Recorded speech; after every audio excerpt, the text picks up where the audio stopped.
This is Spiritless, where we attempt to solve our problems using questionable methods and help from the spirit stars and the subs and the subscribers. The subs. Fucked it up on the last word. I like the subs. And the subs. Yeah. The subs Shout are out to the best. subs. Speaking of subs, now is as good a time as any to subscribe to this podcast. You don't want to know too much going in. Yeah, no, just blind faith is what we ask for. Yeah, I mean, that intro alone, I think, has merit. So subscribe. Put your money where your mouth is and other places. Yeah, it's free to subscribe just to the podcast. Oh, But if you are interested in putting money anywhere, then our Patreon will be an awesome place for you to do that in a little while. precisely. So why are we doing this, Andrew? Why are we doing this? So I guess we've got issues. And we've been trying to work through those issues using your normal just attempts to force yourself to do better in life. Yeah. And just hope that things work out or change. Yeah. And kind of now at a point where that's not working so well. So we're Absolutely not. No. thinking of other resources to tap into. Yeah. And we've lost a lot of faith, I think, in expensive psychology sessions, that we are looking maybe for something a bit more fun, more interesting and spooky. Yeah. Yeah. And I know you look at me and go, problems you ask? Wait, do you have any? You don't have any problems. Problems, you say? Well, list them. Name them. Name them. Well, I guess like run-of-the-mill mental illness, like that's a given, obviously. Solid foundation of mental illness. Yeah, you got to start there. Yeah.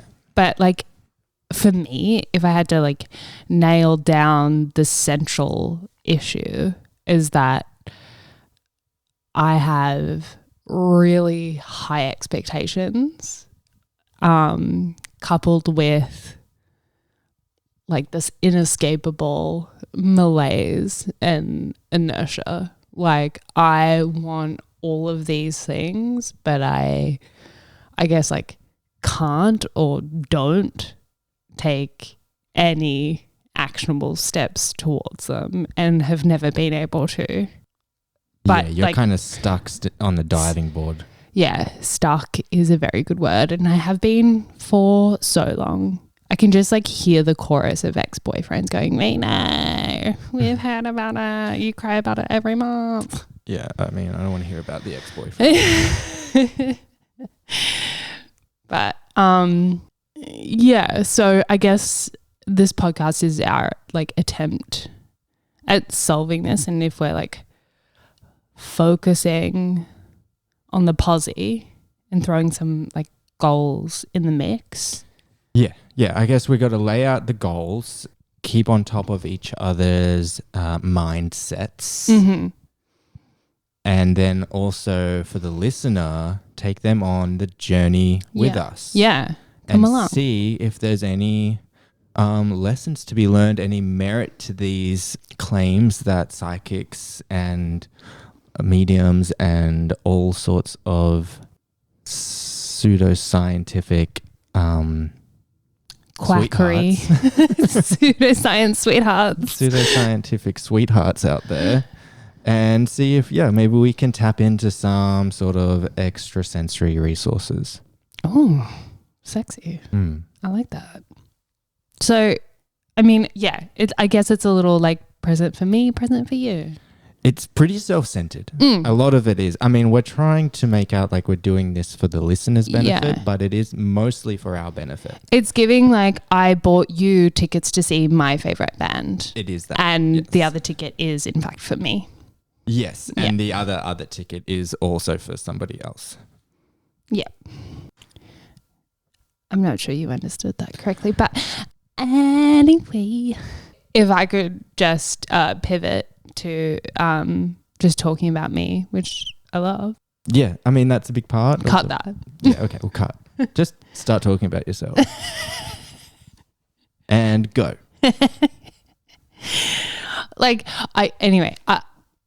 Oh God.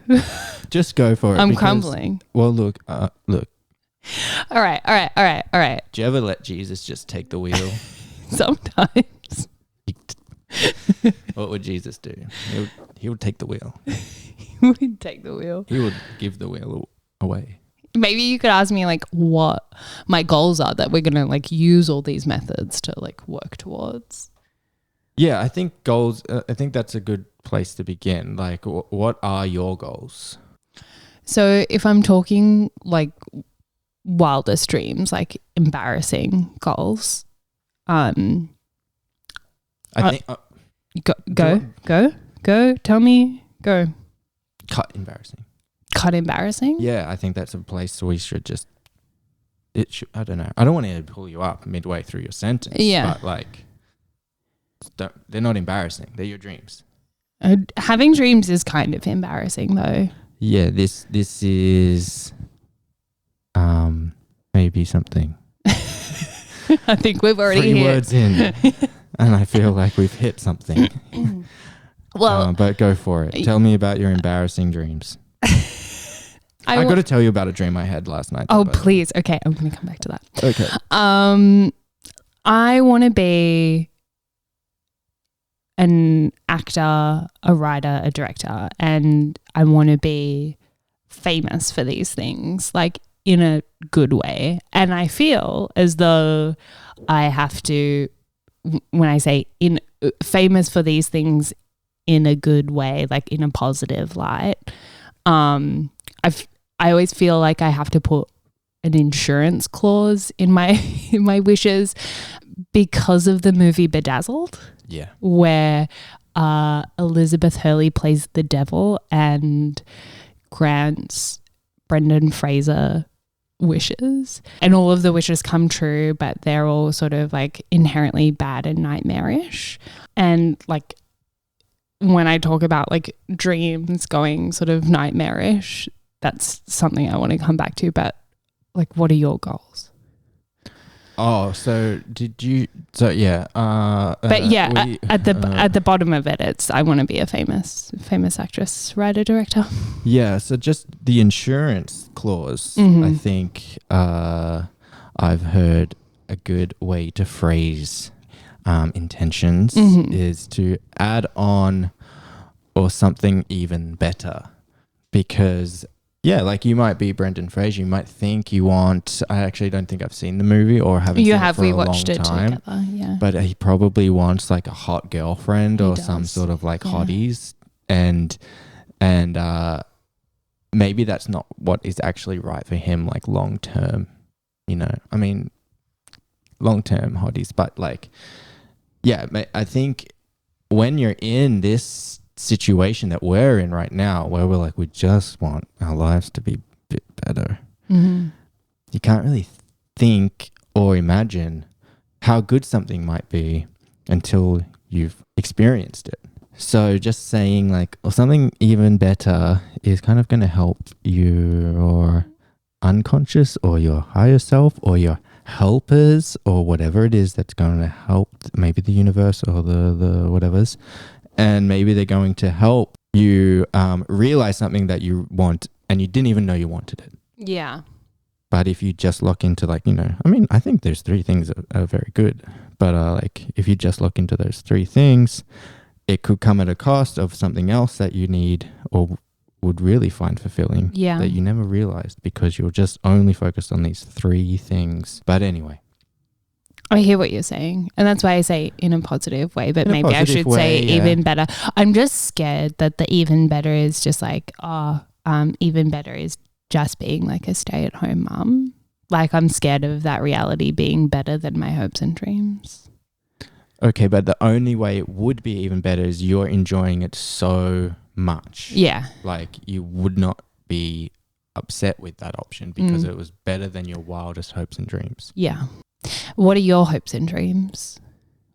Yeah, my hopes and dreams, pretty, I don't know. So this is my issues, Yeah. perhaps, not knowing exactly what I want.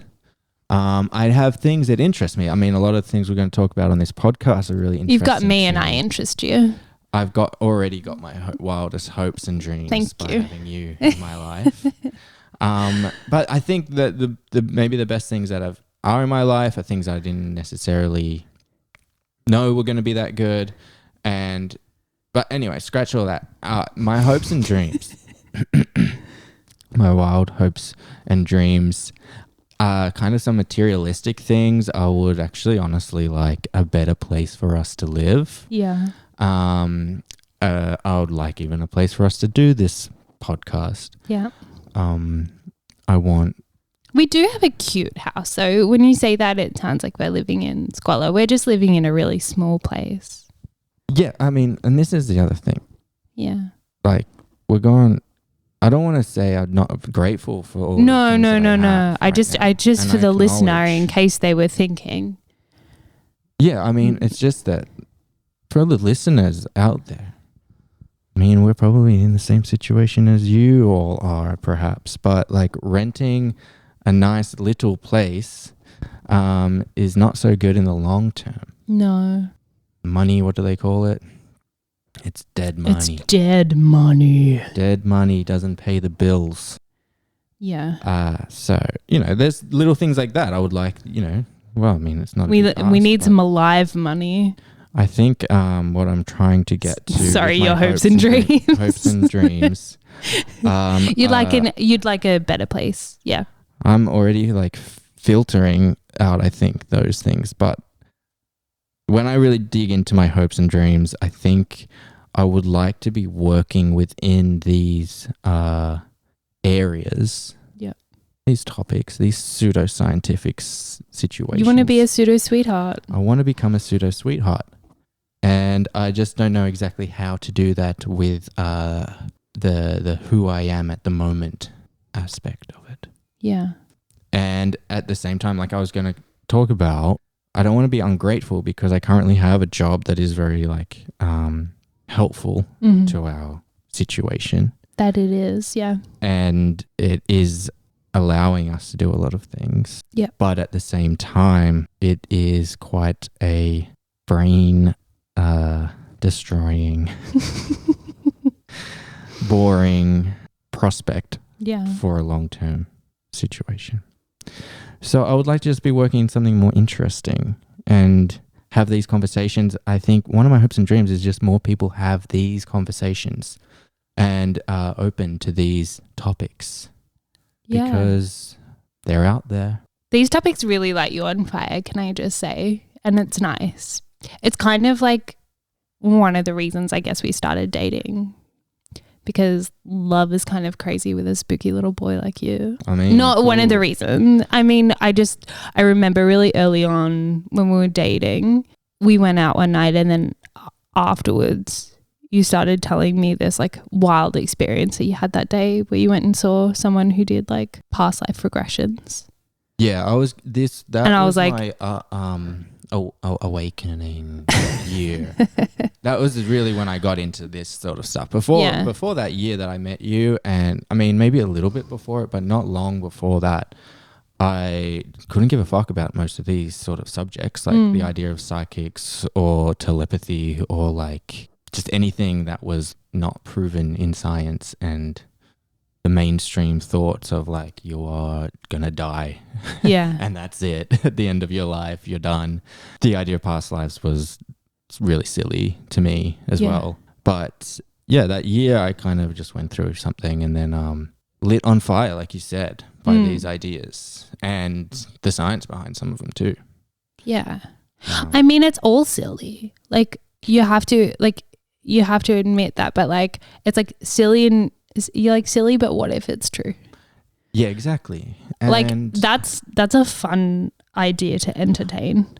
Well, at the very least, like that's really what it was, because I was in a dark sort of place, not knowing at all what I was doing with my life and not feeling any sort of joy and just being quite like, this life sucks. Like the idea that you just have this life, this is what you're meant to do for the next 60 years was just really like one-dimensional. Really one-dimensional and quite depressing. And then when I got pretty dark, and I was just asking, because my parents are quite religious, so like I went to church a lot and they would do praying and like, you know, Christian sort of As a side note, do you think they still like pray? Did they ever like pray before bed? Like, was that a thing? Nah. They would say like your real run-of-the-mill grace. Did you say that every night or just when people were over? It was, I think, my memory was it was pretty much every night. Like there was that period of time when 90s families were having dinners together and everything. Yeah. And then TV just got too good. And parents just could not resist. Literally the issue we're facing at the moment is like how eating dinner at the table sucks, and it will never beat eating dinner in front of the television.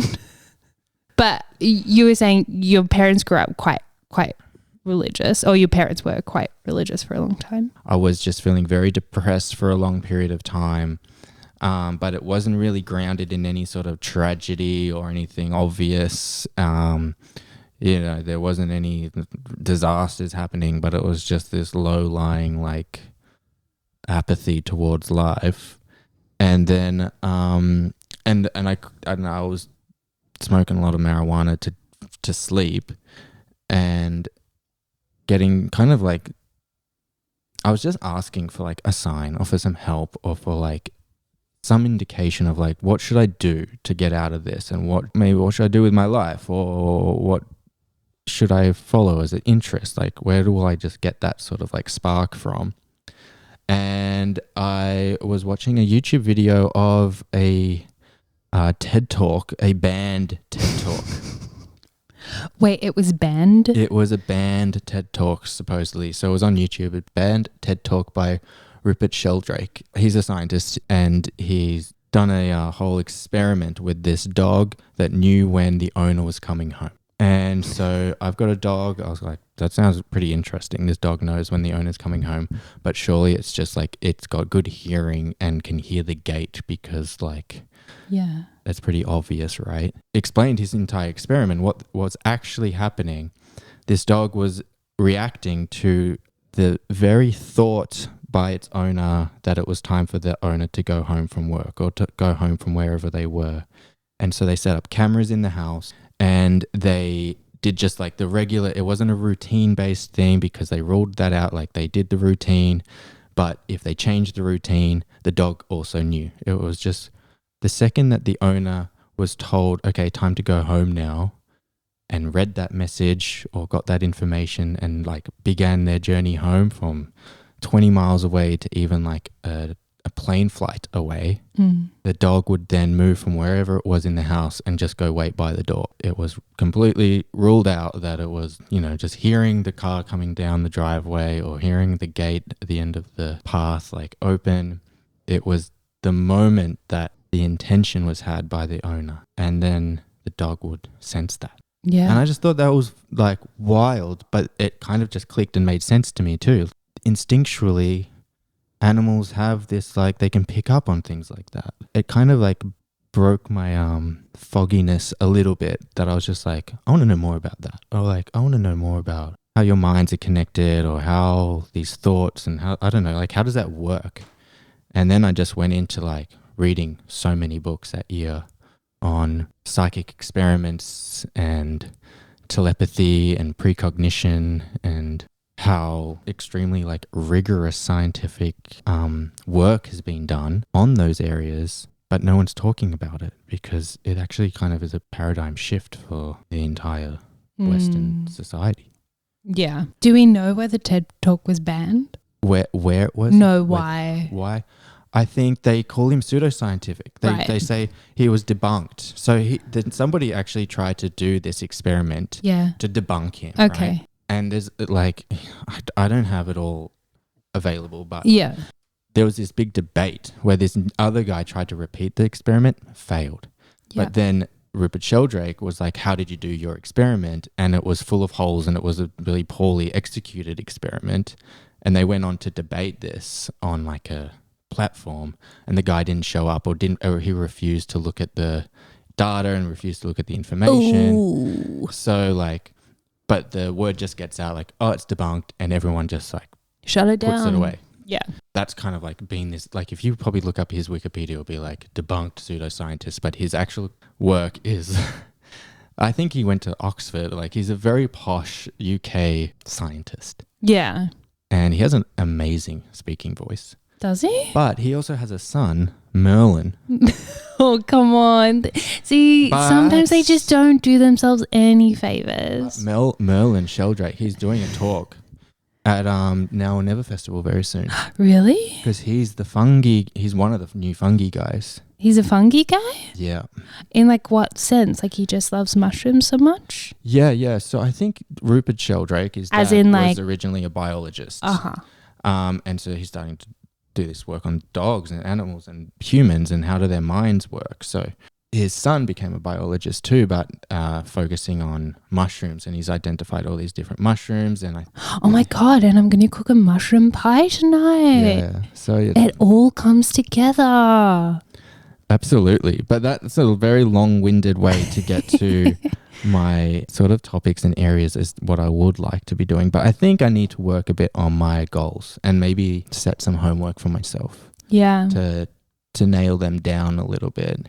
Yeah. And even to rebuild our manifestation boards. That is kind of what I wanted to come back to on the bedazzled nightmare manifestation fear, because of the fear of like wishing wrong or manifesting wrong. Also, like another example of that, like going terribly kind of wrong, is I was watching, it was one of those like Beatle docs, and they were talking about how John and Yoko. Oh, the Beatles. Yeah, sorry, the Beatles.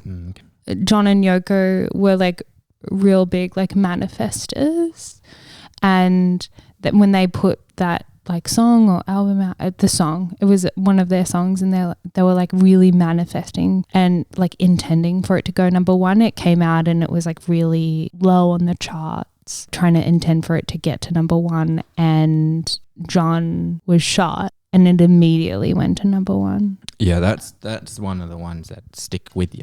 Yeah, I'm just like, like sometimes you have to die for your wish to come true. Yeah.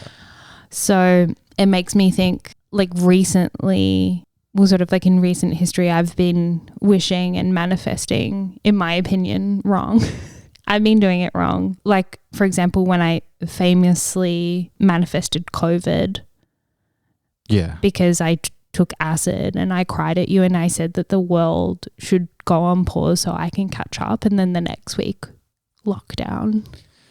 Yeah. And also last year on my manifestation Pinterest board, I put a picture of Joan Didion, Eve Babbitts and Jane Birkin on there.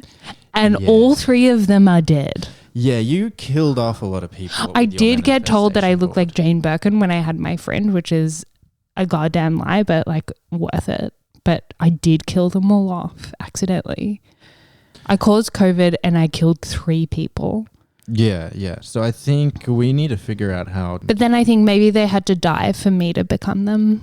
Exactly. And you put them on your manifestation list, not as a like, I want to meet them, I want to work with them, I want to like become them. It was just like, I like energy, what they've achieved, a guide, or a goalpost. Yeah. Which I guess leads me into like a segment that we want to have. Yeah. Which is our spooky good, spooky bad, spooky interesting. Yeah. It's kind of highlights, lowlights. Yeah. It requires more research. And I was thinking that my spooky bad kind of leads into a spooky good, which neutralizes itself into a spooky interesting. Okay, go for it.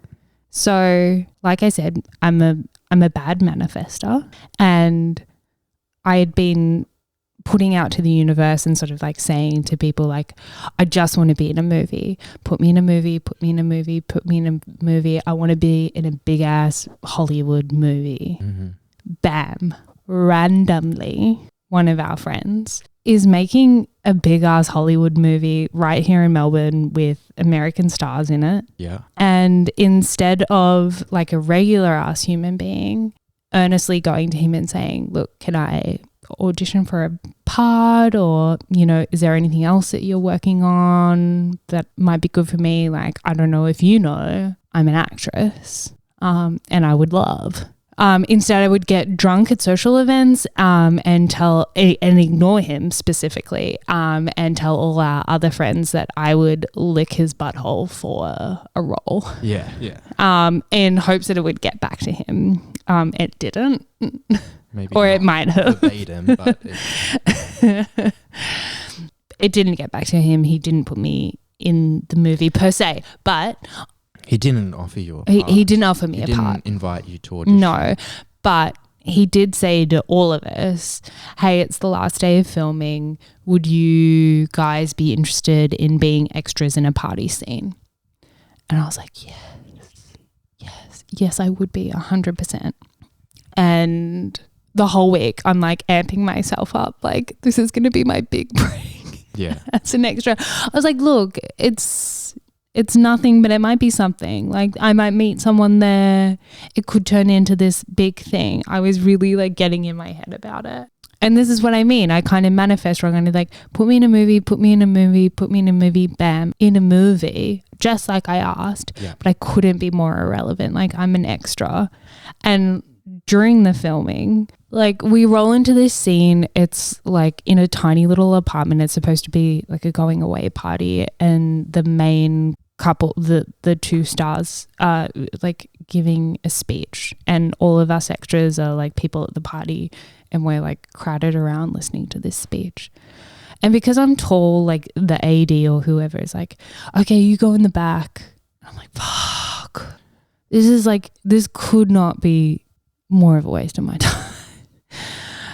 I'm like, oh, fuck. But then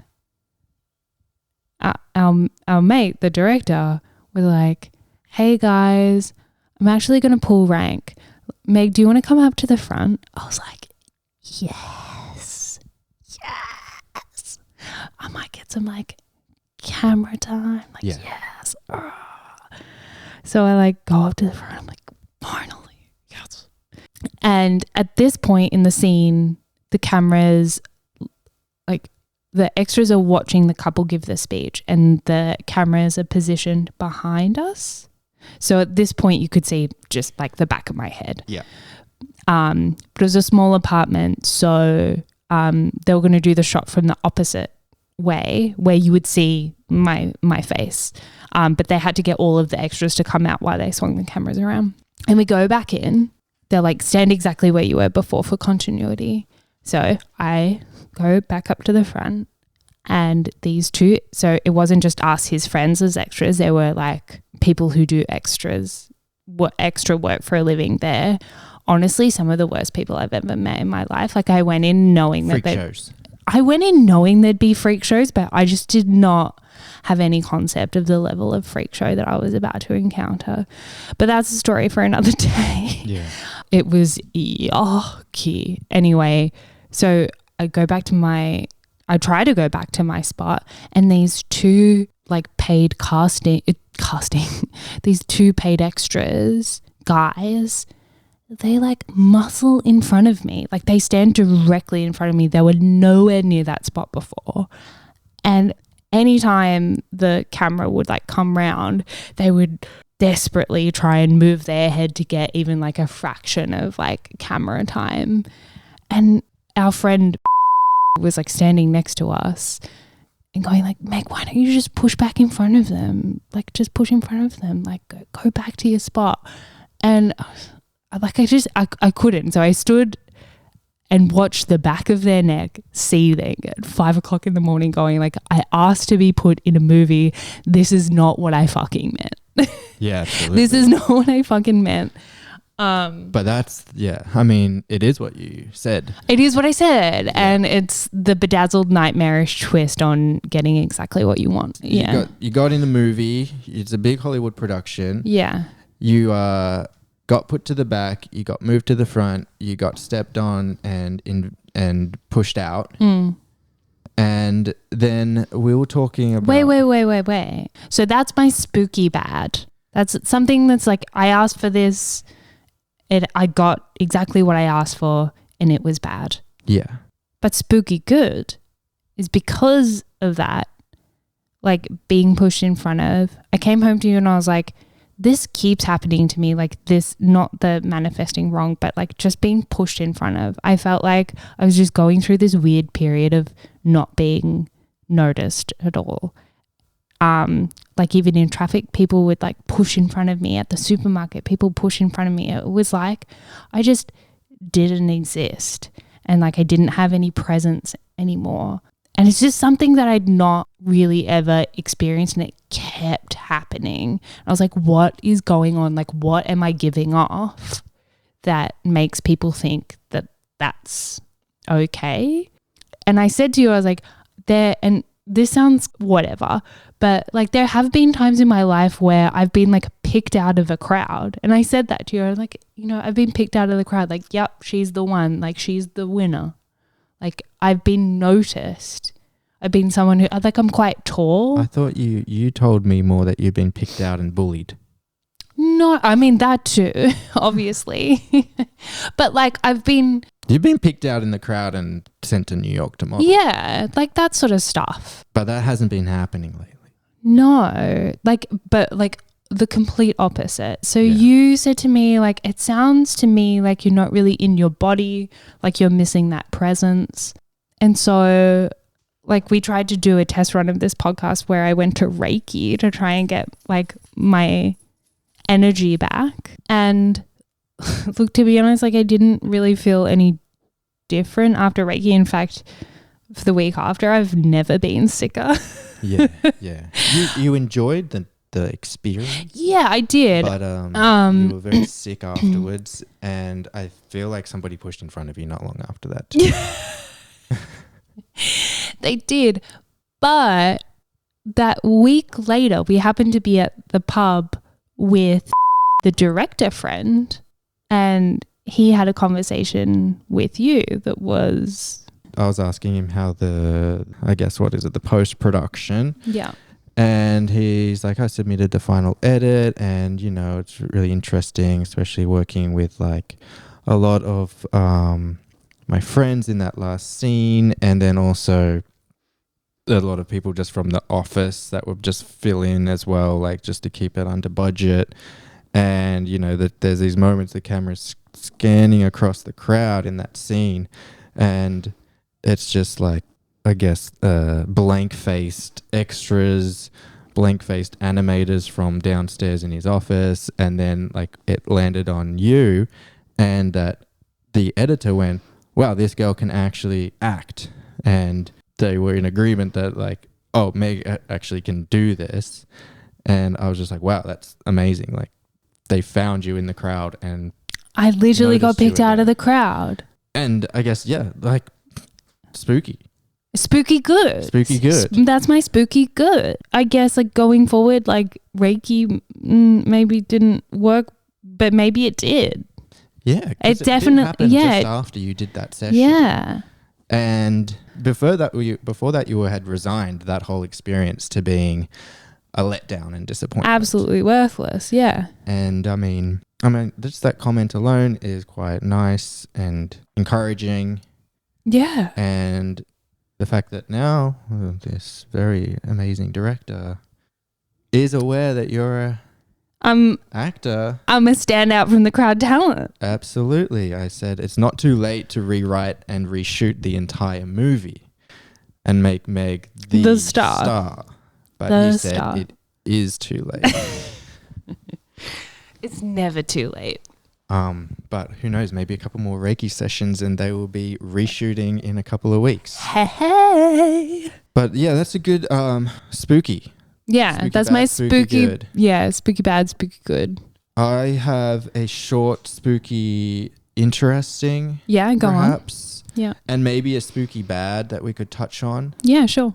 But the spooky, interesting, very short. There's not much info to it. But last night I was having this dream where I was at an Airbnb and we were there with our friends, and my friend and we noticed a little spy cam in the Airbnb. Mm-hmm. And we were like, wow, oh my God, look at that little camera. That's a spy camera. That's like so disturbing. And then the dream became quite like uncomfortable.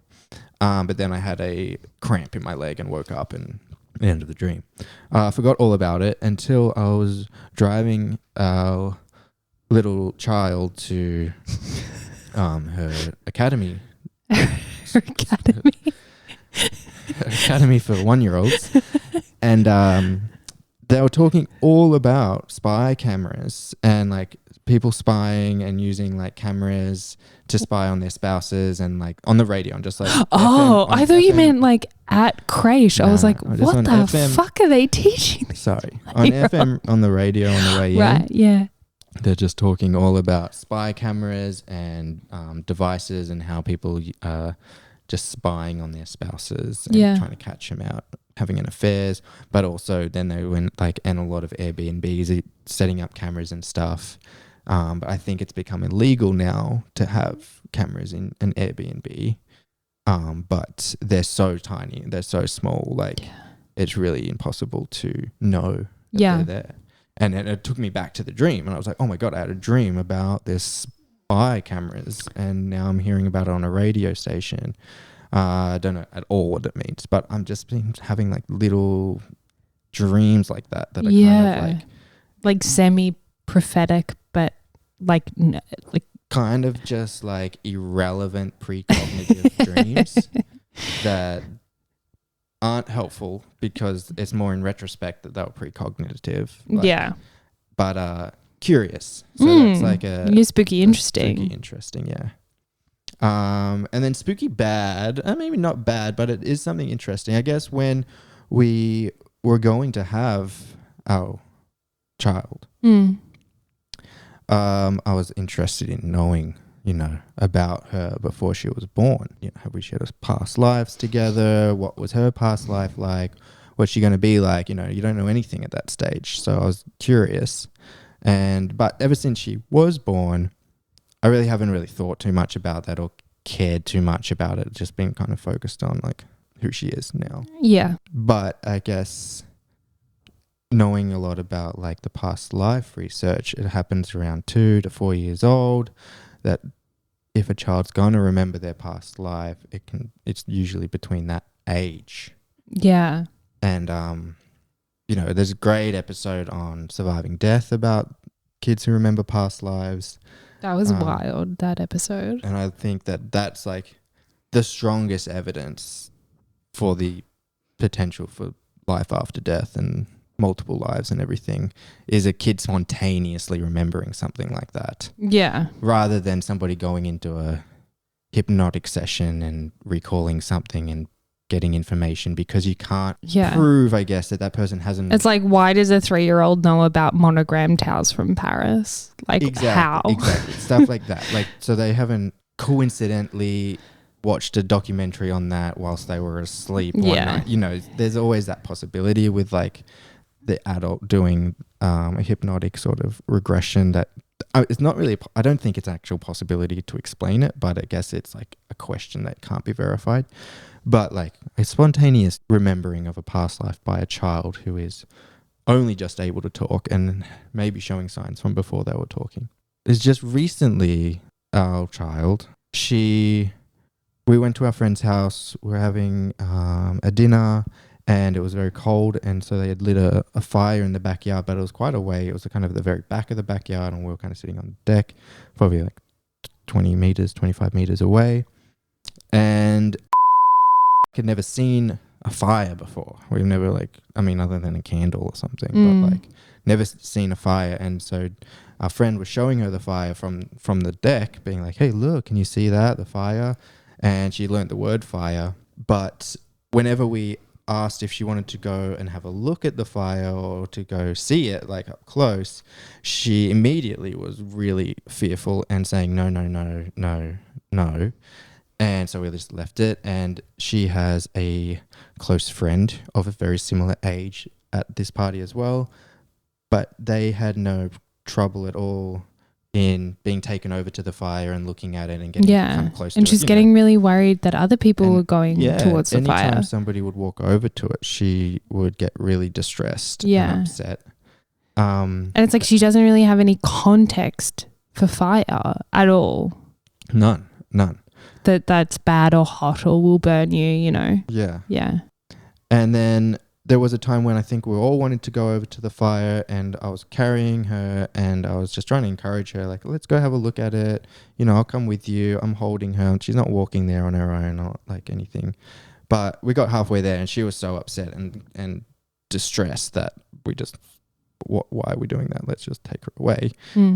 And just left it like that. And I mean, that's fine. Like, I mean, it's just instinctual, I guess, to a point. Like, you got a fear of falling, got a fear of fire.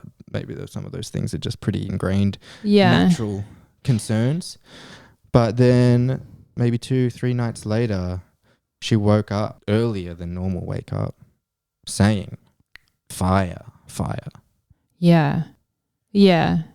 And Early I had days. remembered like before I'm saying like, oh, she had no context for fire. But like before we'd gone to our friend's place for dinner, we'd been watching telly and someone else had like a bonfire, but it wasn't, you know, like there was fire on the TV. Sorry. Like, you know, in the scene, they were like having a bonfire. They were all just sitting around it. Like nothing bad was happening. Yeah. In regards to the fire and she was like freaked out. She's like, oh no. Yeah, so that's kind of curious. Spooky bad, like I don't want her to be afraid of something, but also spooky not bad, like it's remains to be seen. Let's get we'll look into it. We'll keep tabs. We'll keep tabs on her. Spooky good. No spooky good? No. Has something nice just happened to you this week? Should I be remembering something? No, it's not a test. I forgot about Is it my birthday? No. Spooky good. Just something nice that's happened. It's just anything nice. Yeah. Oh, well, like I'm just like it can. I'm just saying like we've done. Let's balance out your spooky bad with just like a good fun fact from the week. Or just something nice that happened to you.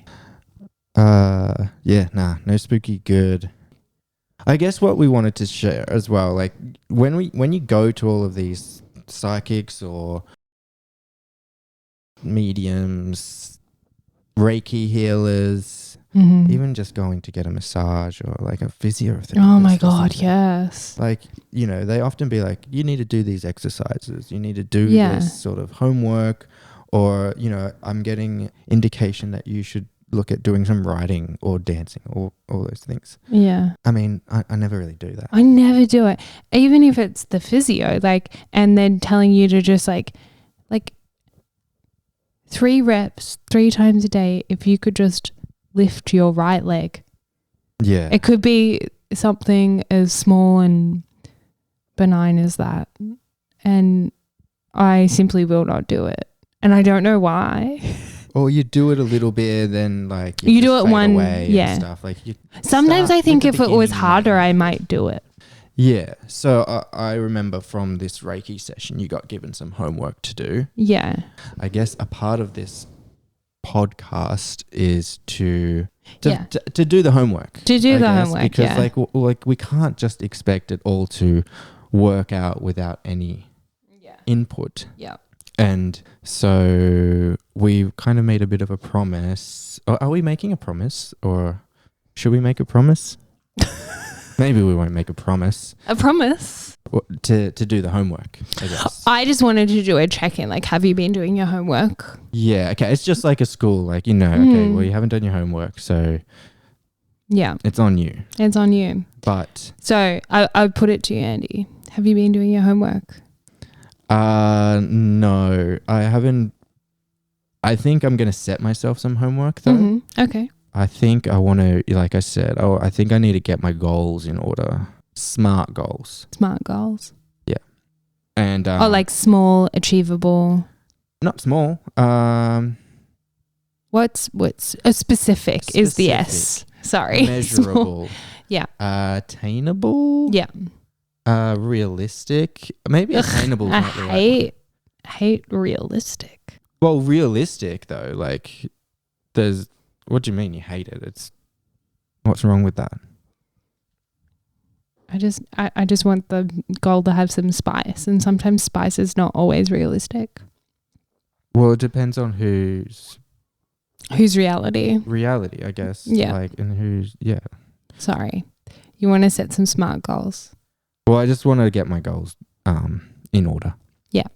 And look at my redesigning my manifestation station Pinterest, which will be available on the Patreon. Yeah.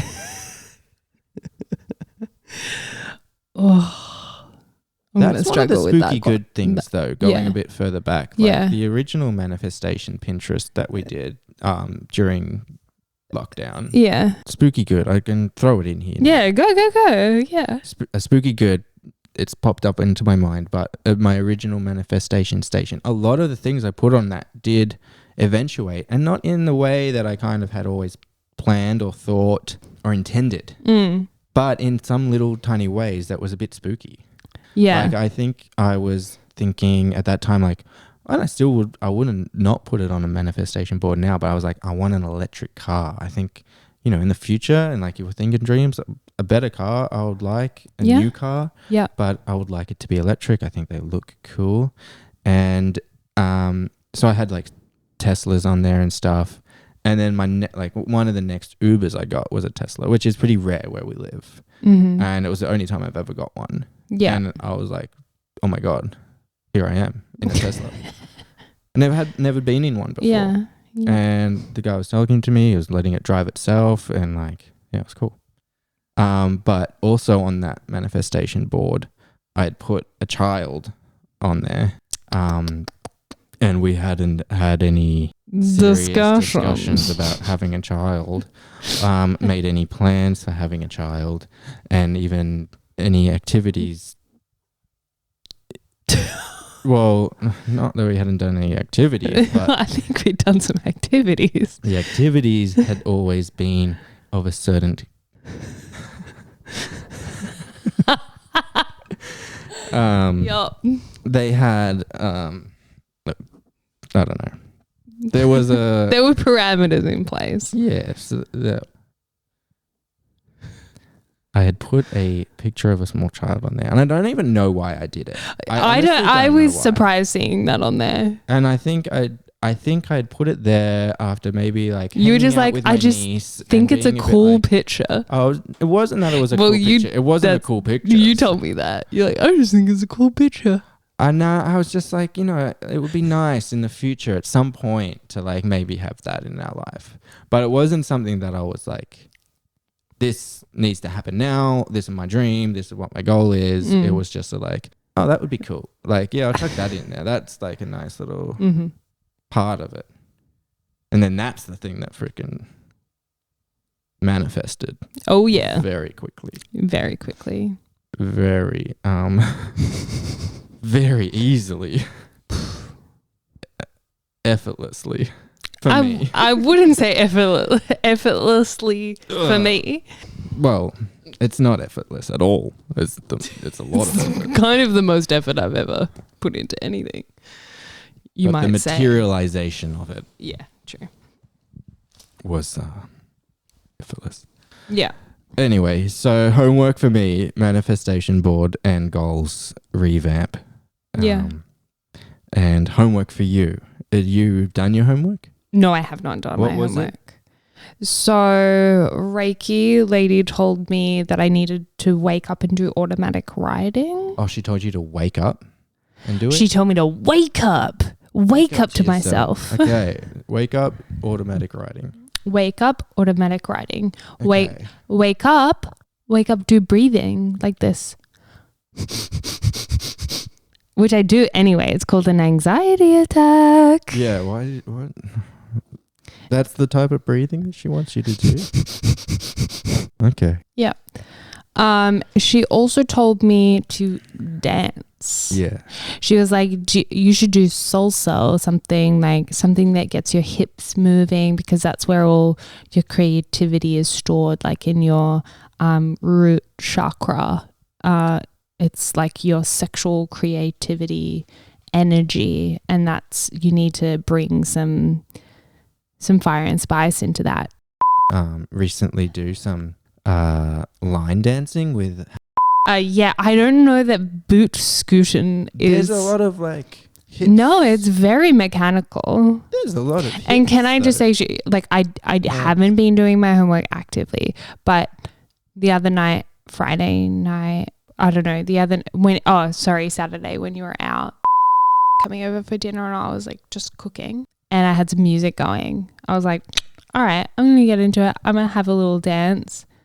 Immediately, like, put my hip out to the point where I was so embarrassed that I could not tell you how I did it. Yeah, you never told me it was dancing on your own. Salsa. I wasn't dancing salsa style. I just had like some music going. I was like, she told me to move my hips, and then I did a little too much, and then I could not walk the next day. Like, it was so bad. Maybe that is still important.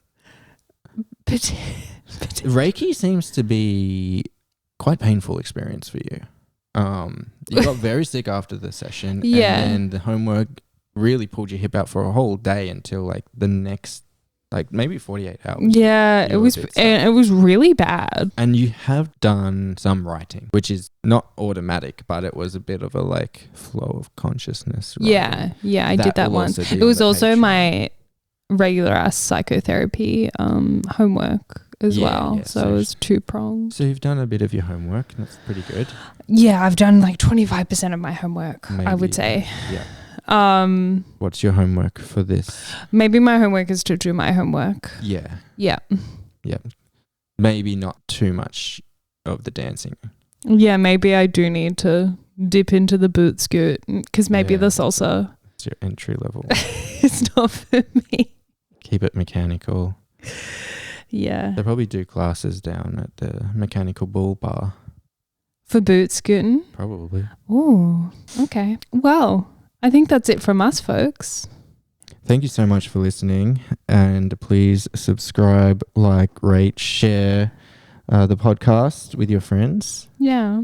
And take it easy.